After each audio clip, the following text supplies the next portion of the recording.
네, 오늘 이제 함께 말씀을 살필 시간인데요. 오늘 함께 살필 말씀은 사도행전과 골로새서 말씀입니다. 사도행전 말씀과 골로새서 말씀을 제가 봉독하도록 하겠습니다. 먼저 사도행전 20장 24절 말씀입니다. 내가 달려갈 길과 주 예수께 받은 사명 곧 하나님의 은혜의 복음을 증언하는 일을 마치려 하면은 나의 생명조차 조금도 귀한 것으로 여기지 아니하노라. 골로새서 3장입니다. 무슨 일을 하든지 마음을 다하여 주께 하듯 하고 사람에게 하듯 하지 말라. 이는 기업의 상을 주께 받을 줄 아나니 너희는 주 그리스도를 섬기느니라. 아멘. 네, 오늘 제가 말씀드릴 내용이 길어서 어떻게 하든 빨리 말하려고 막 준비하고 있었는데 이렇게 시작도 늦어져서 조금 걱정이 됩니다. 기계는 언제든 문제를 일으킬 수 있는데 조금 여러 가지 대처를 제가 해갖고 왔어야 되는데 한 가지 방법만 취해놨더니 잘 안 열려갖고 정말 이렇게 해주셔서 감사합니다.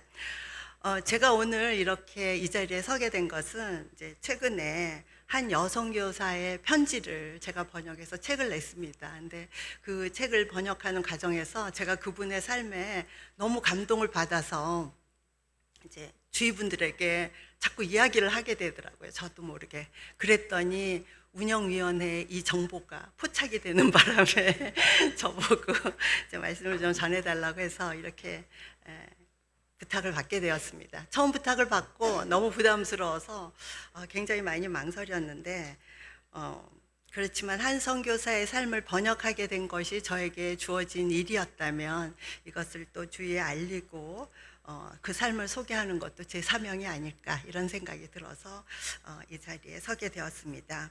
요즘 우리 김태미 목사님은 에스더서를 설교하시면서 바빌론에 남아있던 유대인으로서 모르드게와 에스더가 유대인 멸절의 위기를 맞이하여서 자신들의 사명을 깨닫고 죽으면 죽으리라는 각오를 가지고 사명에 옮긴 것에 대해서 이야기해 주셨습니다. 우리나라 초기 기독교 역사를 살펴보면 잘 아시겠지만 생명조차 귀한 것으로 여기지 않고 주님의 부르심에 응답하여서 사명을 다했던 많은 사람들이 있습니다. 최초의 한국인 천주교 신자라고 할 수 있는 이승우는 1784년 2월에 베이징에 있는 북당 성당에서 프랑스 신부에게 영세를 받았고 그해 겨울 이벽과 함께 한국에 최초로 교회를 세웠습니다. 그리고 1801년 2월에 조선의 천주교를 확산시킨 원흉으로 참수를 당하게 되었죠. 이것은 많이 알려진 사실이고 또한 1866년부터 1872년까지 흥선대원군 정권에 의해서 천주교인들이 엄청난 탄압을 받았는데요. 당시 8,000명 내지 10,000명 정도의 신도와 프랑스 선교사 등이 처형된 것으로 알려지고 있습니다. 그렇게 해서 조금 이제 억제를 시켜놨지만 이제 우리나라의 개신교 선교사님들이 들어오시게 되는데 처음 들어온 것이 1885년이었고 올해가 2025년이어서 이제 최초의 개신교 선교사들이 들어온 140주년이라고 해서 여러 가지 행사가 열렸습니다. 최초에 들어오셨던 선교사님은 헨리 아펜젤러와 호레이스 언더우드 두 분이셨는데요. 이 두 분 중에서는 오늘 헨리 아펜젤러의 따님에 대해서 이야기하려고 합니다. 1885년은 미국인 선교사들이 처음으로 한국 땅에 들어온 해이기도 하지만 또한 이 땅에 최초의 서양 아기가 태어난 해이기도 합니다. 그리고 그 최초의 서양 아기가 앨리스 아펜젤러입니다. 헨리 아펜젤러 선교사님의 딸이었죠. 1885년에 우리나라에 들어오셨는데 그 해에 5달 만에 이 아기가 태어났습니다. 저는 오늘 이 앨리스 아펜젤러의 삶을 살펴보고 우리가 사명에 헌신한다는 것이 무엇인가를 생각해 보고자 합니다. 먼저 앨리스 아펜젤러의 아버지 헨리 아펜젤러 선교사님의 삶을 살펴보면 그는 진정한 회심을 경험한 후에 선교사로서 소명을 1881년에 깨달았다고 하고요. 1884년에 한국 선교사로 지원했습니다. 사실 최초의 선교사니까 이제 한국에 오는 걸 허락받기도 당시에 여러 가지 쉽지 않았던 것 같습니다. 그런데 선교사가 되기로 결정을 한 후에 사랑하는 약혼자 엘라 다찌에게 장문의 편지를 보내 조선 선교에 대한 자신의 포부를 밝혔습니다. 당시 조선 선교라는 것은 미국의 가족과 친구들을 떠나 낯설고 머나먼 나라 조선에서 살아야 한다는 것을 의미했지만 약혼자 엘라 다찌는 헨리 아펜젤러의 동반자이자 그리스도인으로서 이를 기꺼이 받아들이고 1884년 12월에 결혼했으며 한 달 후에 조선을 향해 출발하였습니다. 그리고 아기를 가지고 아기를 낳고, 정말 저는 엘라 다찌가 대단한 사람이라고 생각합니다.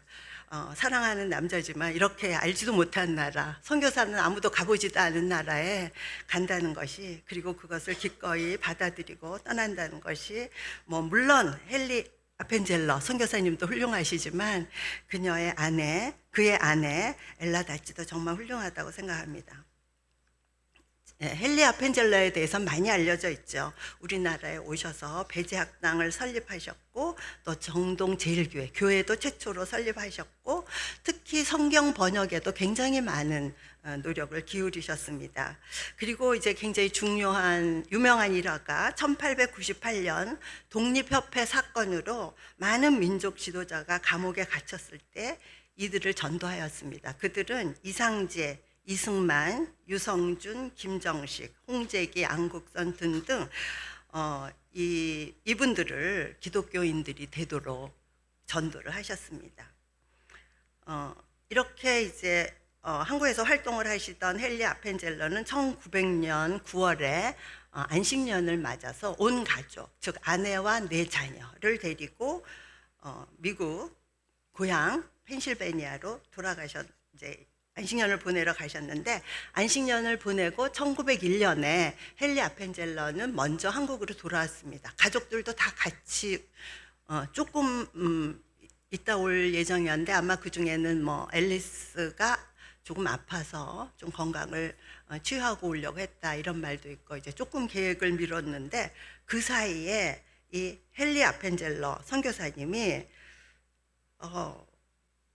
그때가 이제 1902년 6월이었는데요. 성서번역위원회 회의에 참석하기 위하여 인천에서 목포로 가던 배를 탔는데 그 배가 침몰을 했습니다.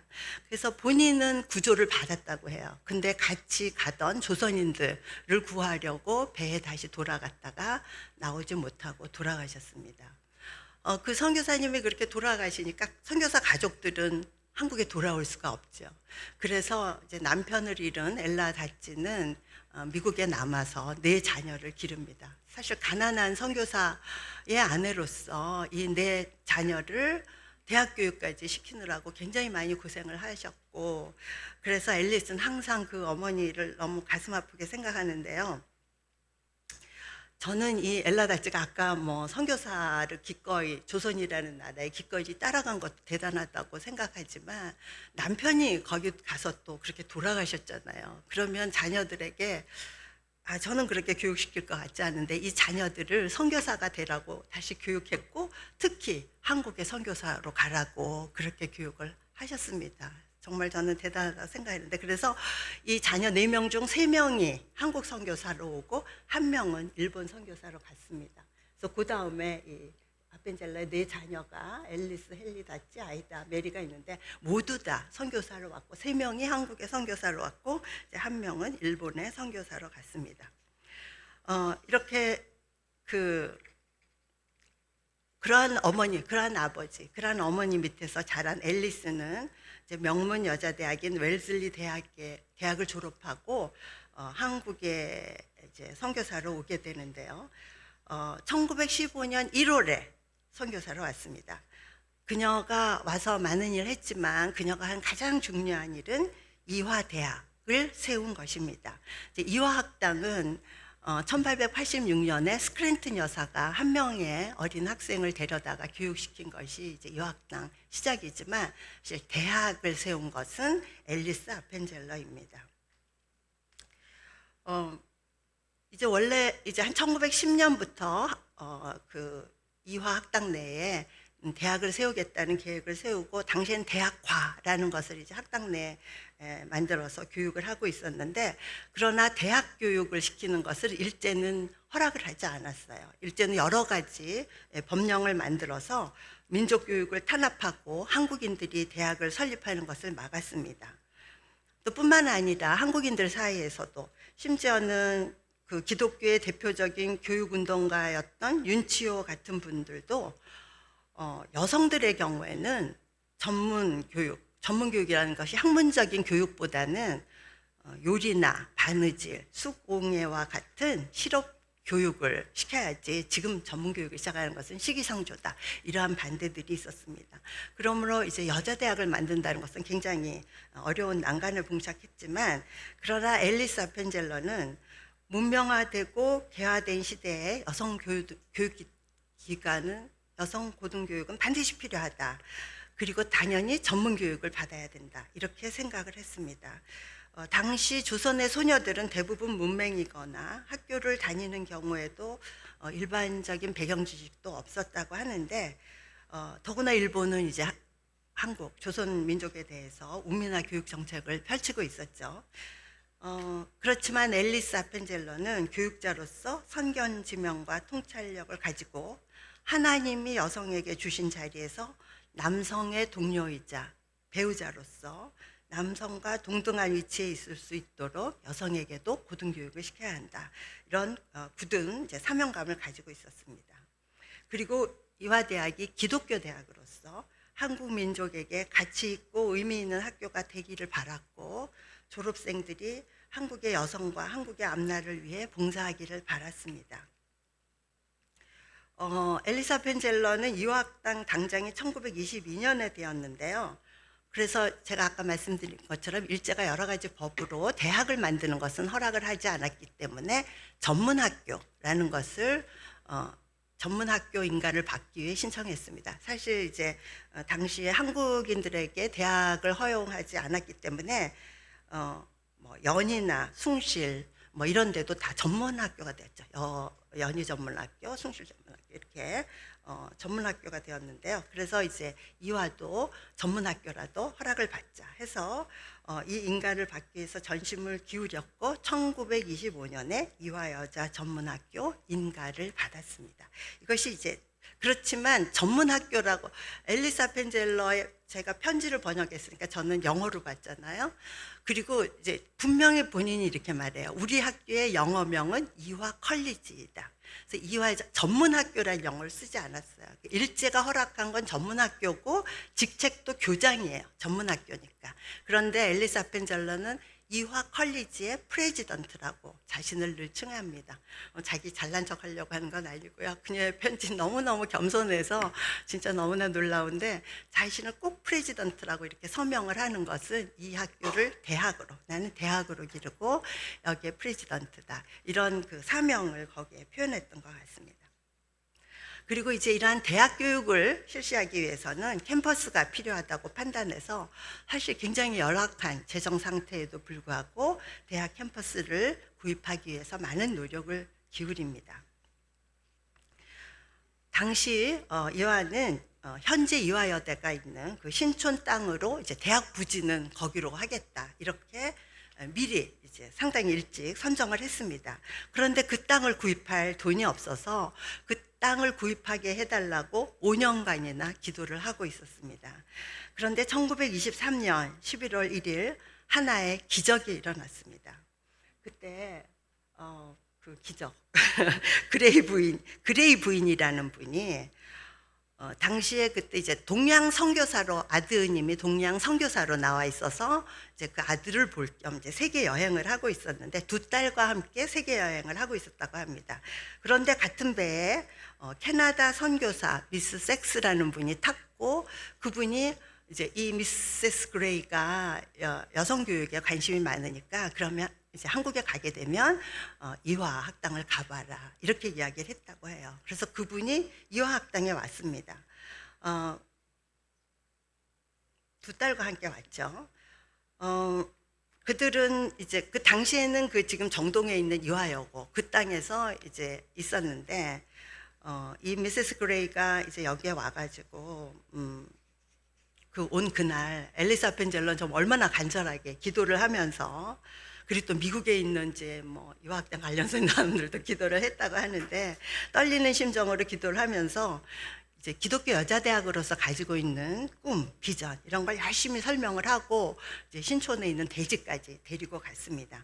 당시 그 대지 사진을 보면 당시에 그 송림, 소나무 밭이었더라고요. 소나무가 아주 울창하게 있고 뭐 무덤이 많이 있고 이런 곳인데 그날 마침 겨울비가 내리고 있었는데 이들이 보았을 때 그곳은 한국 여성 고등교육의 웅장한 미래를 포용할 만한 아주 엄숙함을 지니고 있었다고 합니다. 그래서 대지 구입비가 얼마냐? 25,000달러다 라는 말을 들은 그레이 부인이 2딸과 함께 의논을 하더니 그래, 그걸 우리가 기부하겠습니다. 이렇게 한 거예요. 그래서 우연이라고 할 수 없는 너무나 큰 기적이 일어난 거죠. 하나님의 응답이었죠. 그리고 이 그레이 부인이 얼마나 훌륭하신가 하면 뭐 귀국 즉시 3만 달러를 보내줬고 그 다음에 2차, 3차 기부를 많이 하셨지만 더 저는 이제 감명을 받은 것이 이분들이 자기들이 기부자임을 밝히지 말아달라고 절대 어디도 나오게 하지 말라고 그래서 당분간 이 부지를 기부하신 분의 이름은 철저히 비밀에 붙여져 있었습니다. 요즘 조금만 기부하고도 학교 안에 막 빌딩에다 이름 붙이고 뭐 방에다 이름 붙이고 이러는데 정말 굉장히 믿음이 좋으신 분들이었던 것 같습니다. 앨리스 아펜젤러는 이 그레이 부인에게 기부받은 기부금으로 1924년에 부지를 이제 구입할 수 있었는데 이제 건축을 해야 될 돈이 없잖아요. 이제 땅은 겨우 샀는데 건축 기금이 없으니까 그것을 모집하기 위해서 이제 1928년에 안식년을 이제 맞아서 가는 것을 활용해서 그때부터 엄청 열심히 건축비 모금을 진행을 합니다. 뉴욕에 모금 실행위원회라는 것을 이제 차리고 그때 뭐 전국을 돌아다니면서 한 많은 고생이 있는데 나중에 이때를 회상하면서 말하기를 미국에 가는 길에 그 책임이 얼마나 버겁던지 차라리 배가 난파됐으면 좋겠다 이렇게 생각했다고 합니다. 그 정도로 이제 큰 부담을 가지고 미국에 가서 열심히 이제 모금을 해서 이제 상당한 돈을 모았고 그걸 가지고 돌아와서 이제 그 신촌 캠퍼스를 짓게 됩니다. 저는 사실 이화를 이제 대학도 다니고 뭐 교수도 하고 뭐 지금도 이런저런 일을 하고 있으니까 제가 이대에 대해서 굉장히 잘한다고 생각했는데 저는 그냥 막연히 앨리스 아펜젤러가 뭐 신촌 캠퍼스를 짓고 들어왔다 이 정도는 대강 알았던 것 같아요. 그때 근데 뭐 건물 하나나 2개 짓고 들어왔겠지 그냥 이렇게 생각했습니다. 그런데 이분이 건물을 짓고 들어온 게 8개 1935년에 4개 36년에 4동을 봉헌했고 38년에 또 한 동을 지었고 이제 해방 후에도 1948년에도 또 한 건물을 이제 착공을 하는 그랬어요. 그래서 혹시 이제 이대에 가보신 분들은 이대가 좀 뭐 유럽이나 미국의 대학같이 좀 멋있는 돌건물들이 있잖아요. 사실 그 돌건물들은 모두 앨리스 아펜젤러가 지은 겁니다. 하나 이제 대강당은 해방 후에 6.25도 끝난 다음에 지은 거기 때문에 그거는 나중에 지은 거지만 나머지 모든 그 고딕식 석조 건물 멋있는 이데가 뭐 좀 좋아 보이잖아요. 좋은 대학 같이 보이잖아요. 그 느낌을 주는 모든 건물들은 앨리스 아펜젤러가 짓고 들어온 거예요. 그래서 정말 저도 너무 깜짝 놀랐습니다. 그런데 그 짓는 과정에서 아까 뭐 정말 배가 침몰했으면 좋겠다 이런 생각을 할 만큼 이제 어려운 가운데 했는데 이제 나중에 앨리스가 이야기하기를 그때 두려움이 아니라 믿음이 승리한다라는 것을 배웠다라고 합니다.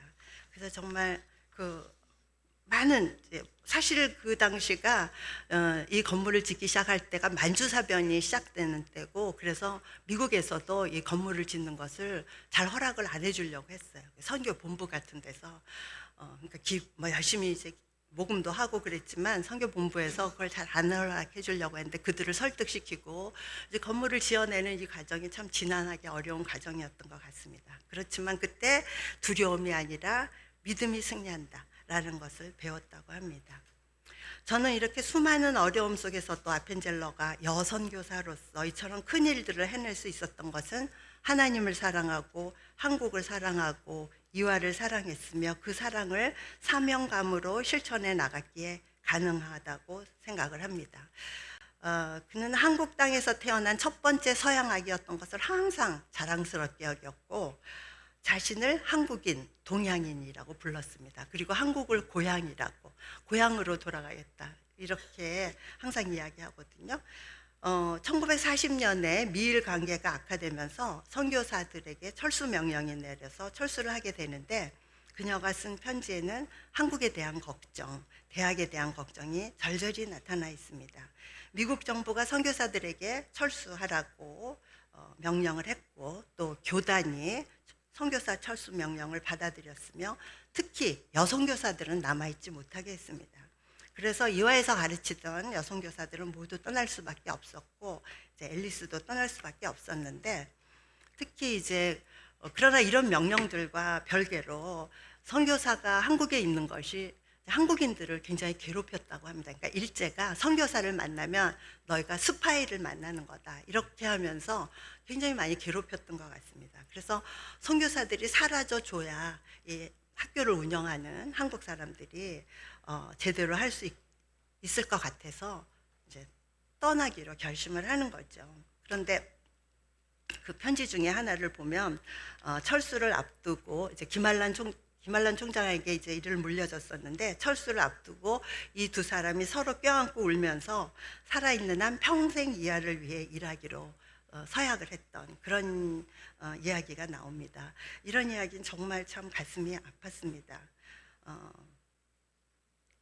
그 선교사들이 남아있는 것이 이 학교에게 피해를 주고 한국인들에게 피해를 주기 때문에 떠나기는 했지만 선교사들이 떠난 다음에 한국 유일의 이 기독교 여자대학이 어떻게 될까 애타게 걱정하는 모습은 마음이 참 아팠습니다.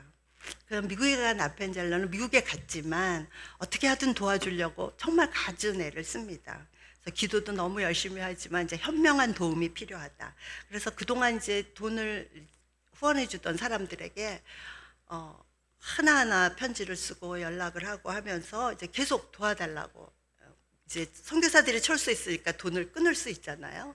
더구나 일제가 외국에서 돈을 들어오지 못하게 하는 법을 만들어 버렸어요. 그러니까 기존에 이렇게 당시 이 대학은 60-70%를 그 미국에서 오던 이제 지원금에 재정을 의존하고 있었다고 하는데 법도 이렇게 됐고 또 이제 본국에서는 선교사들도 다 왔으니까 지원할 마음이 없는 것이죠. 그들을 설득시켜서 이제 계속 이 학교를 지원해줘야 된다고 하는 그런 이제 눈물겨운 노력을 많이 하고 있는데요.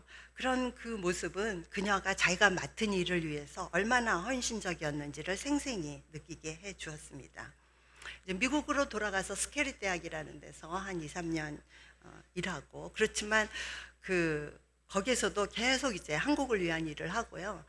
특히 어떻게 하든 한국 사람들에 가까운 데에 있겠다고 하와이로 가서 이제 하와이로 위치적으로도 하와이 그리고 거기에 한인들이 있으니까 거기 하와이에 가서 약 4년간 하와이에 있는 한인들을 위해서 사역을 합니다. 마침내 해방이 되어서 이제 다시 한국으로 돌아올 수 있게 되었을 때 쓴 편지에 보면 제가 번역한 모든 편지 중에 가장 신나는 편지였어요. 한국으로 다시 돌아가게 돼서 너무너무 기뻐하는 게 그저 한마디 한마디에 나타났었는데요. 기쁨과 감사가 넘쳐나고 있었는데요. 그러나 한국에 돌아와 보니 한국의 현상은 너무나 비참했습니다. 해방 후에 한국이 이렇게 어려웠나. 저 정말 역사에 너무 무식한 것 같습니다.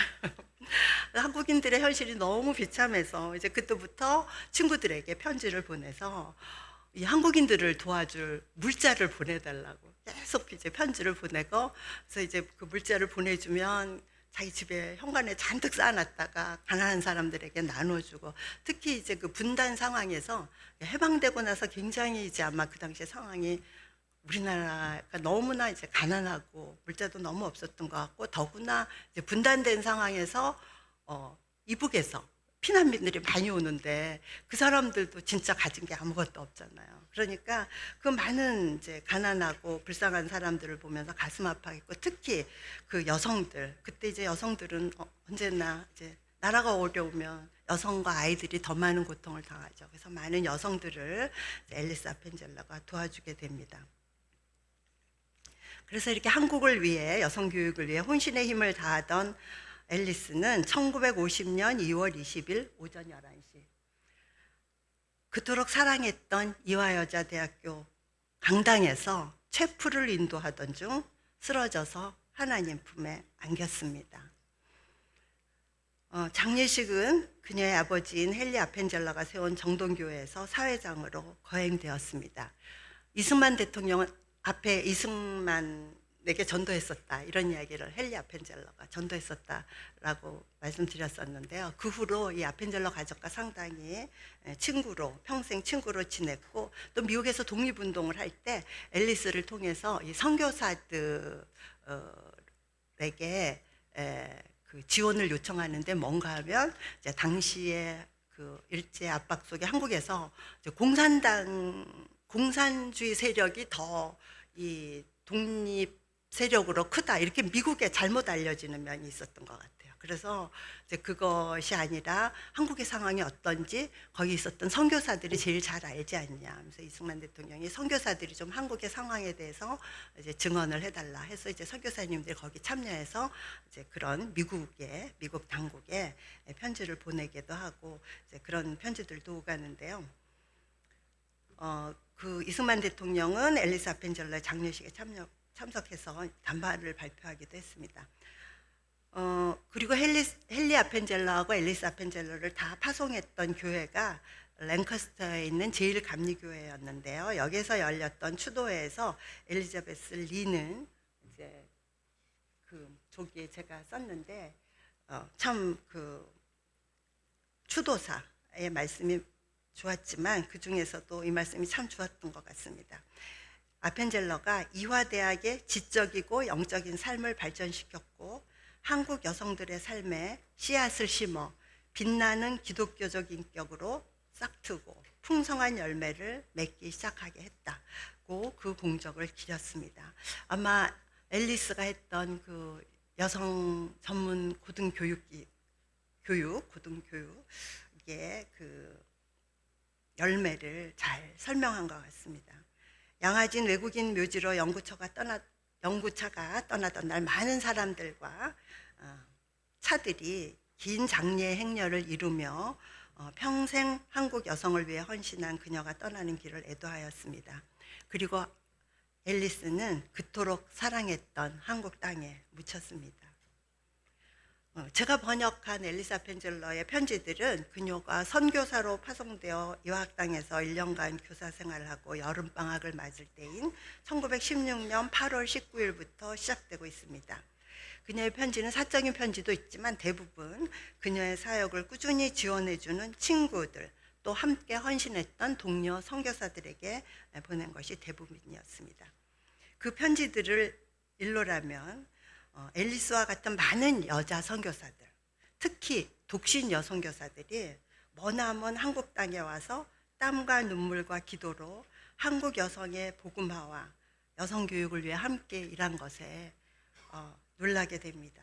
또 미국에 있는 많은 친구들, 특히 많은 여성들이 꾸준히 지원금을 보내서 이들의 사역을 도왔음을 깨닫게 됩니다. 사실 1920년, 30년대는 미국에서도 여성의 지위가 그렇게 높다고 할 수 없는 때인데, 어떻게 정말 그렇게 독신 여성들이 용감하게 이 먼 땅 한국에 와서 선교를 할 수 있었을까? 정말 그들의 그 깊은 신앙과 사명감에 감탄을 하게 되었는데요. 그들의 그 여성교사들의 용감하고 헌신적인 섬김과 또 한국 여성들을 위해 꾸준히 크고 작은 후원금을 보내준 미국, 캐나다, 호주 등의 여성들에게 한국 여성으로서 저는 큰 감사의 마음을 갖지 않을 수 없었고, 또 복음에 빚진 바가 얼마나 큰지도 깨닫게 되었습니다. 또 그녀의 편지에는 이화와 관련된 선교사들뿐만 아니라 많은 내한 선교사들이 언급되고 있는데, 얼마나 많은 이제 선교사들이, 저는 그냥 그 당시에 선교사들이 좀 왔겠지 이 정도 생각했는데 상당히 많은 선교사들이 한국에 왔었던 것 같습니다. 그래서 그 얼마나 많은 선교사들이 이 땅에 와서 한국을 위해 사역했는지, 그들이 일제에 함께 저항하며 한국인과 고통을 나눌 뿐만 아니라 함께 그 일제에 많은 억압을 당하고 옥에 갇히기도 하고 신문을 당하고 그런 고통을 많이 당한 것을 알게 되면서 한국이 그들의 기도와 헌신에 얼마나 힘입은 바가 큰지도 다시 한번 생각하게 되었습니다. 그토록 많은 선교사들이 일제의 억압 속에 고통받는 한국인들과 함께 고난을 당하면서 헌신하며 기도한 것을 알게 된 것은 저에게 이 땅에서 우리의 사명은 무엇일까? 그들이 그렇게 열심히 우리에게 선교를 했는데 우리의 사명은 무엇일까를 다시 한번 생각하게 만들어 주었습니다. 지금 이 자리에 있는 우리 모두는 먼 나라에 파송받은 전통적 의미에서의 선교사는 아닙니다. 그럼 파송받은 선교사는 못됐으니까 소위 보내는 선교사로 살면 될까요? 보내는 선교사도 정말 중요하다고 생각합니다. 앨리스의 그 사역을 가능하게 한 것은 위에서도 잠깐 언급했지만 많은 그녀의 친구들, 즉 후원자들이었습니다. 그러므로 보내는 선교사는 정말 중요하며 우리 교회가 박희명 선교사님과 홍영민 선교사님을 비롯한 여러 선교사님들을 후원하고 있는 것이 정말 기쁩니다. 그런데 저는 선교사의 의미를 좀 더 새롭게 해석하는 입장을 소개하고 우리의 사명에 대해 생각해 보고 싶습니다. 어원상 선교는 미션, 영어로 미션이라고 하는데 라틴어로는 미토, 헬라어로는 아포스텔로, 모두 사명을 띠고 보내다 라는 의미입니다. 선교사, 미셔너리라는 말 역시 사명을 띠고 보냄받은 자를 가리킵니다. 이런 관점에서 본다면 선교사의 전용이요, 모범은 바로 우리 주님이라고 할 수 있습니다. 예수님은 잡히시기 전에 요한복음 17장에서 이제 긴 기도를 하시는데요. 눈을 들어 하늘을 우러러 기도드리시면서 6번이나 자신을 하나님이 보내신 자라는 표현을 쓰십니다. 그러면서 17장 18절에 보면 아버지께서 나를 세상에 보내신 것 같이 나도 저희를 세상에 보내었고, 이렇게 기도하십니다. 또 부활하신 후 제자들에게 처음 나타나셨을 때에도 너희에게 평강이 있을지어다, 아버지께서 나를 보내신 것 같이 나도 너희를 보내노라, 이렇게 말씀을 하셨습니다. 예수님은 하나님 아버지로부터 이 세상으로 보냄받은 자로서 이런 예수님께서 우리를 세상에 보내신 것입니다. 여기서 새로운 선교관이 제시가 됩니다. 선교란 예수 그리스도가 하나님 나라와 연관된 임무 수행을 위해서 그리스도인과 교회를 세상 속으로 보내신 것으로 정의할 수 있을 것입니다. 이런 의미에서 본다면 그리스도인은 하나도 예외 없이 이 세상 속으로 보내심을 받은 일종의 선교사라고 할 수 있으며, 우리는 늘 세상 속으로 보냄받았다, 이러한 의식을 가지고 사명을 가지고 살아야 한다는 것입니다.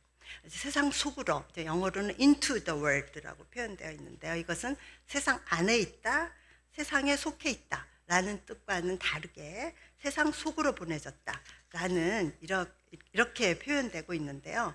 이 세상 속으로 보냄받았다는 의식은 우리가 이 세상 사람들 가운데 살면서도 이 세상의 타락한 가치관에 물들지 않고 우리가 세상 속으로 보냄받은 존재들이다 라는 것을 늘 기억하면서 이 세상에서의 삶을 하나님이 파송하신 사명자의 삶으로 받아들인다는 말입니다.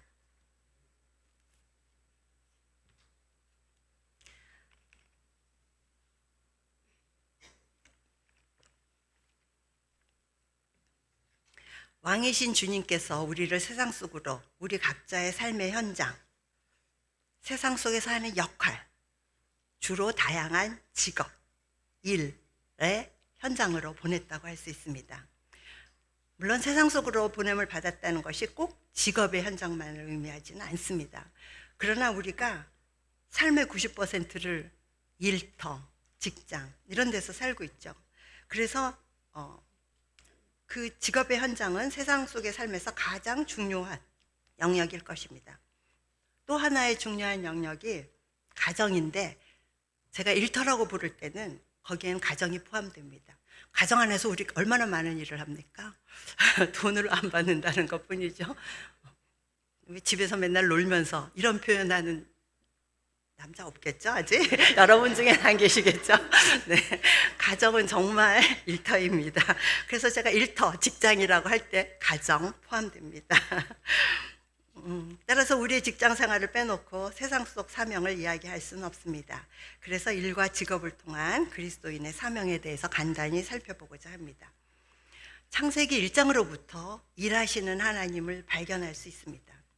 우리는 창세기 3장에서 그 타락 후에 너희들이 애써 수고해야 먹게 될 거다, 이것만 자꾸 생각하면서 일이라는 것이 하나의 벌로 내려졌다고 생각하는데 그렇지 않습니다. 일은 원래 축복으로 주어진 것입니다. 하나님도 일하시고, 성경에 보면 하나님도 일하시고 예수님도 일하십니다. 하나님은 땅의 짐승과 땅에 기는 모든 것을 그 종류대로 만드셨고, 하나님의 형상을 따라 인간을 만드셨습니다. 만드는 거 가장 큰 일 아닙니까? 또한 인간에게도 일을 맡기셨죠. 인간을 만들고 바다의 물고기와 하늘의 새와 땅에 움직이는 모든 생물을 다스리라 하셨습니다. 하나님께서 우리에게 주신 첫 번째 명령이죠. 다스리는데 가만히 놀면서 다스릴 수는 없겠죠. 그것은 바로 굉장히 큰 일이죠. 그러므로 이런 중요한 일을 하라고 하셨으니 얼마나 큰 축복이며 귀한 사명입니까? 하나님의 형상을 따라 만들어진 인간에게 하나님께서 세상을 주시며 하나님의 창조 사역을 계속 이어 일하게 하신 것입니다. 예수님도 이 세상에 오셨을 때 일하셨습니다. 공생의 시작 전에는 몫으로 일하셨고, 공생의 시작 후에는 하나님 나라를 선포하시며 말씀을 전하시고 아픈 자를 고치셨고 제자들을 훈련시키셨습니다. 예수님은 내 아버지께서 이제까지 일하시니 나도 일한다, 그 말씀하셨습니다. 우리가 열심히 기도할 때 하나님께서 일해 주셔야 우리의 기도를 응답해 주시지 않겠습니까? 하나님께서는 지금도 일하시니 예수님도 나도 일한다 라고 말씀을 하셨습니다. 그런데 인간이 죄를 저지른 후에 이렇게 큰 축복이었던 일은 고통스러운 것으로 변질되고 말았습니다. 죄에 오염된 노동은 고통스러운 수고로 바뀌었고, 땅은 가시덤불과 엉겅퀴를 내게 되어서 사람이 하는 일이 많은 고통이 따르게 되고, 결실을 맺지 못하는 경우도 많고 물거품이 되기도 하고 많은 고통을 당했습니다. 심지어 일은 탐욕의 수단으로 변질되어서 인간은 하나님보다 나아지겠다고 바벨탑을 쌓는 일까지 하였습니다. 중세 교회는 교회가 지상에 실현된 하나님 나라라는 의식을 가지고 교회를 위해, 교회 안에서 하는 일만 하나님을 위한 일이라고 보았습니다. 우리도 조금 그런 생각이 있을 수 있는데 아마 이게 중세에서 넘어온 생각인 것 같습니다. 오직 수도사와 신부 또는 수녀가 되지 않고는 부름을 받아 주님을 섬길 일이 없다고 보았고, 그런 일들을 신령한 직무라고 불렀으며, 그 밖에 다른 사람들이 하는 일은 어쩔 수 없이 해야 되는 일이지만 세속적이고 천박하다, 이렇게 생각했다고 합니다. 루터는 이런 사고를 아주 강력하게 비판을 했습니다. 그래서 교황, 주교, 신부, 수도사들은 신령한 직분이라고 하면서 왕족, 귀족, 장인, 농부들을 세속적 직분이라고 하는 것은 모두 지어낸 이야기다, 허구이다, 거짓말이다 라는 거죠. 철저한 기만이요 위선이 아닐 수 없다. 그리스도인이라면 누구나 진정으로 신령한 직분을 가졌으며 직무의 종류가 다르다는 것 빼고는 아무 차이가 없다, 이렇게 말했습니다. 그러면서 루터는 하나님을 섬기는 것이 단지 교회, 제단, 찬양, 희생 같은 것하고만 관련이 있어야 된다는 생각은 가장 나쁜 악마의 속임수라고까지 지적을 했습니다. 악마는 하나님을 섬기는 것이 교회 안에서 행해지는 일에서만 가능하다라는 이런 편협한 개념으로 사람들을 타락시켰다고 개탄했습니다. 그는 교회에서뿐 아니라 집, 부엌, 작업장, 들에서도, 즉 전 세상이 하나님을 섬기는 일로 가득 찰 수 있다고 주장을 했습니다. 루터뿐만 아니라 켈빈 역시 한 사람 한 사람에게 부여된 일을 의식적으로 하나님의 부르심이자 선물로 보고 있습니다. 그래서 그것을 통해 부르심에 순종하도록 주어진 세상의 그 어떤 일도 너무 지저분하고 천해서 빛이 나지 않는다는 평가를 받지 않으며 하나님의 눈에는 한없이 소중하게 비춰질 것이다, 이렇게 말하였습니다. 오늘 읽은 성경 말씀 골로새서 3장 23절에서 24절은 무슨 일을 하든지 마음을 다하여 주께 하듯 하고 사람에게 하듯 하지 말라. 이는 기업의 상을 주께 받을 줄 아나니 너희는 주 그리스도를 섬기느니라 라는 말씀이었습니다.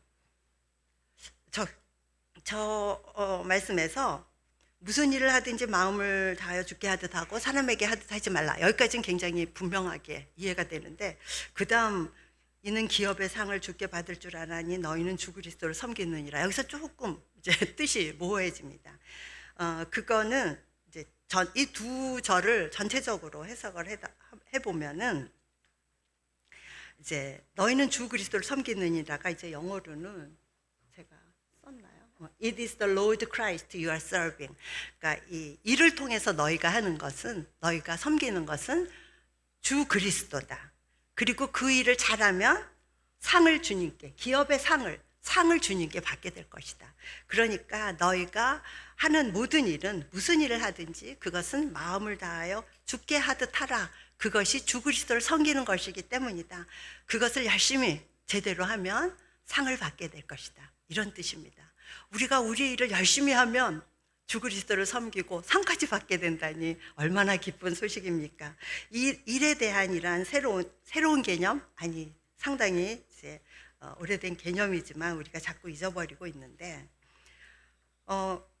예수님은 무엇을 먹을까, 무엇을 입을까 염려하지 말고 먼저 그의 나라와 그의 의를 구하라 라고 명령하셨죠. 그 부분 앞뒤로 쭉 보면 무엇을 먹을까, 무엇을 입을까 염려하지 말라, 하늘에 나는 새와 들의 백합화도 일을 하지도 않고 이제 그 염려하지 않고도 하나님께서 다 먹이신다, 이런 이야기를 하시는데, 즉 이게 무엇을 먹을까 무엇을 입을까 염려하는 것은 우리가 열심히 직장에서 일하는 것이 거기에 속할 텐데, 그 먼저 그의 나라와 그의 의를 구하라고 말씀을 하셨거든요. 근데 이제 우리는 삶의 90% 정도를 일상생활, 즉 세속적인 일에 쓰고 있습니다.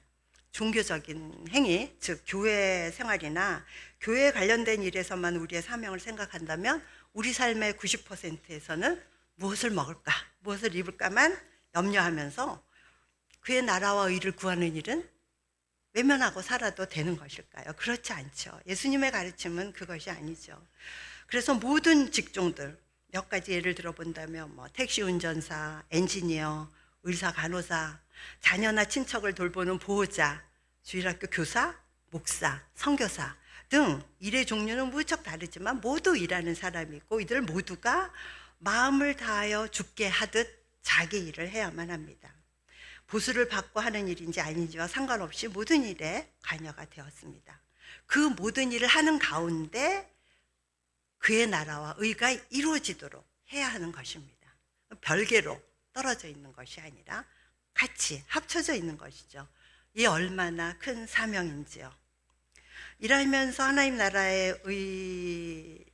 나라와 의를 구한다는 말은 매일 아침 성경 문구를 회사 동료들에게 이메일로 보낸다거나 신우회를 만들어서 설교를 한다거나 그런 것이 아니죠.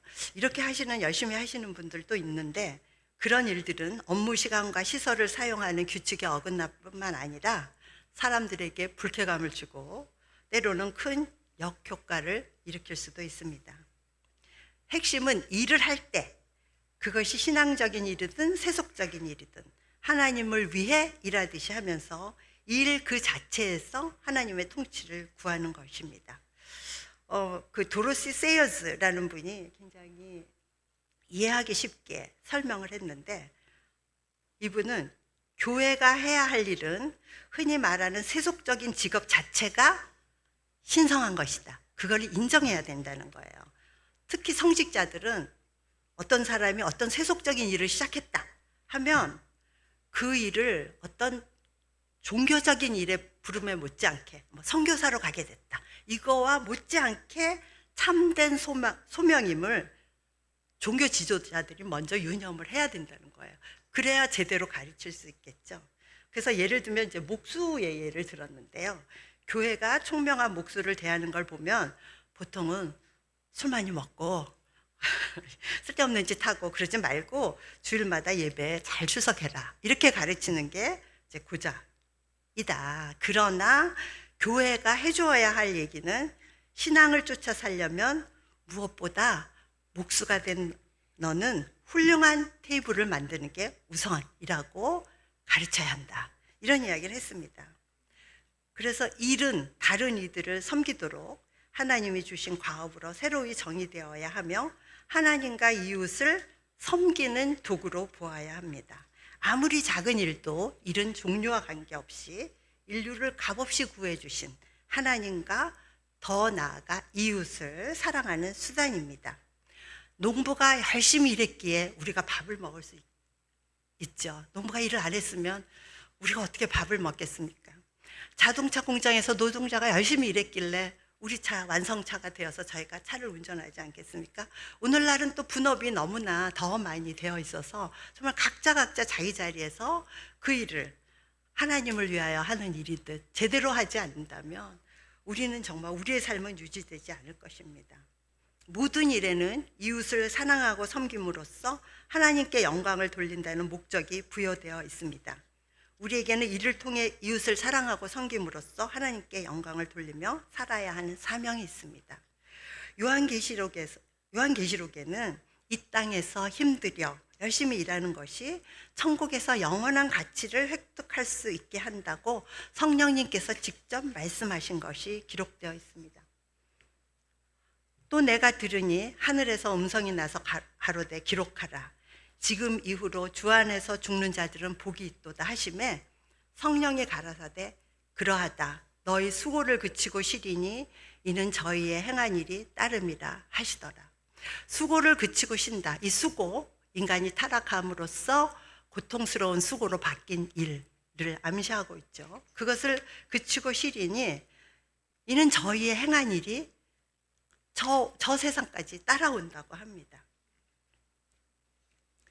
오는 세상에서는 이 세상에서 하던 수고가 더 이상 지속되지 않을 것이지만 우리가 이 세상에서 힘쓰던 일들이 저 세상에 따라갈 것이라고 하십니다. 우리가 힘쓰던 일들 중에는 영혼 구원도 있을 것이고 어려운 신자를 도와준 일도 있을 것이고 이 세상에서 일과 직업의 세계에서 성실히 노력한 것 또한 포함될 것입니다. 세속적인 일을 마음을 다하여 죽게 하듯 함으로써 하나님의 영광을 위해 사명을 다한 두 사람들을 조금 소개해 보면서 말씀을 마치도록 하겠습니다. 윌리엄 윌버포스는 18세기 말에서 19세기 초까지 영국의 국회의원이었습니다. 이 사람은 아주 왜소해 보였지만 영국에서 쩌렁쩌렁한 연설을 하였다고 하는데요. 정말 위대한 나라가 되려면 하나님의 방법을 따라야 합니다. 황금의 눈이 어두워 노예 제도를 찬성하다가는 하나님의 심판을 받게 될 것입니다. 모두 깨어나십시오. 이렇게 이제 국회의원으로서 국회의원 하면 너무나 세속적인 그걸로 생각이 되는데 그런 정말 이 국회의원이라는 세속적인 일을 통해서 너무나 중요한 일을 해냈죠. 노예 무역으로 막대한 이득을 취하고 식민지를 건설하여 해가 지지 않는 나라가 되었던 영국에서 신앙과 양심에 따라 고독하게 외쳤던 윌버포스는 이렇게 의회가 열릴 때마다 소신 있게 하나님께서 주신 자신의 신념을 설파하였고 150번이 넘는 연설과 토론으로 마침내 영국의 노예제도 폐지 법안을 이끌어냈습니다. 사람들은 그를 부패한 시대와 싸웠던 영국의 양심이라고 불렀고 국회의원 신임 의원 중 3분의 1이 그의 삶을 보고 그리스도인이 되기로 결심했다고 합니다. 또 성경에도 자신의 일을 한 많은 사람들이 나옵니다.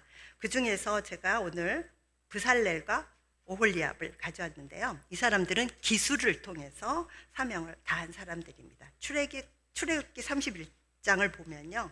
하나님께서 그들에게 성령님을 통해 기술을 주셨다는 거죠.